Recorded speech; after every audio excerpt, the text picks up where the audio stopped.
Nous arrivons au 118e cours du Shmirat HaLashon. La Rechilut.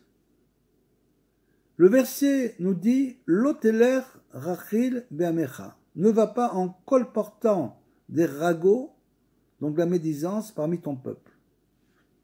C'est écrit dans Vaïkra 19.16.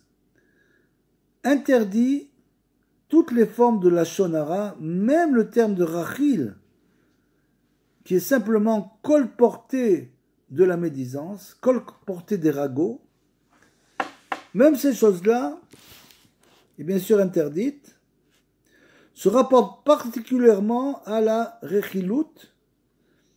C'est un propos susceptible de créer du ressentiment entre juifs. C'est pas du lashon hara, mais c'est une chose qui est susceptible de créer du ressentiment. Le lashon hara qui est diffamatoire, lui, peut nuire à la réputation de la personne. La rechilut, elle, peut nuire à ses relations avec ses prochains. C'est bien sûr moins important que le lashon hara, mais malgré tout, c'est un interdit de la Torah. Il est interdit de dire à une personne qu'une autre lui a nui, par exemple, a médit de lui, ne l'aime pas ou ne la respecte pas. Car ces déclarations éveilleront sans doute du ressentiment à son égard, bien sûr. On s'efforcera aussi de renforcer continuellement le bitachon, la confiance en Hachem. La confiance en Hachem, le bitachon, est une des qualités essentielles pour le service divin, en général, et pour l'observance des lois du langage en particulier. Par exemple, lorsqu'une personne bafoue l'honneur d'une autre ou porte atteinte à son gagne-pain, par exemple, la victime est dévorée par le désir de raconter partout le tort qu'on lui a fait. Et il est très difficile de faire taire cet instinct. On veut se venger. On a besoin d'extérioriser la chose. Elle devrait se remémorer les paroles des sages affirmant que personne ne peut entamer, fût-ce de l'épaisseur d'un cheveu, la part que Dieu a prévue pour elle, qu'il s'agisse d'un bénéfice ou d'une marque d'honneur. C'est-à-dire, dès l'instant où l'homme a la foi, que tout ce qu'il a dans ce monde, c'est ce qu'il doit avoir. Il n'a rien à regarder chez son prochain, absolument rien. Son prochain n'a strictement rien à voir avec lui. Strictement rien. Donc, lui, il a ce qu'il doit avoir dans tous les niveaux. Il faut qu'il remercie pour ce qu'il a. C'est le très haut niveau d'être content de son sort. D'être content de ce qu'on a, qu'on ait peu ou beaucoup, ça ne change strictement rien. Strictement rien, dans le domaine matériel comme dans le domaine spirituel. Il faut donc se contenter de ce qu'on a. De notre côté, bien sûr, se contenter de ce qu'on a, ça ne veut pas dire qu'on va courir toute la journée pour avoir plus.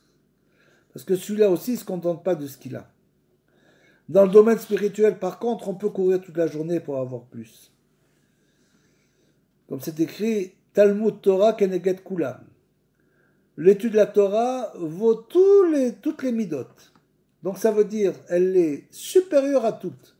Donc pour l'étude de la Torah, on peut ne pas se contenter de ce qu'on a.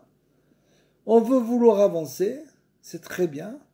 Mais pour le reste, il faut être totalement convaincu d'une foi parfaite qu'on a exactement ce qu'on doit avoir. Et donc cela l'aidera à surmonter ce besoin, bien sûr, de se venger.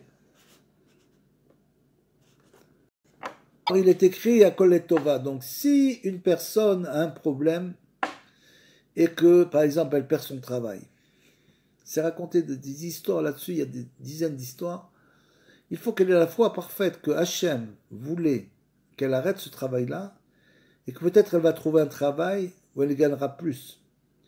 C'est-à-dire que tout est pour le bien. Maintenant, quand ça arrive, c'est difficile.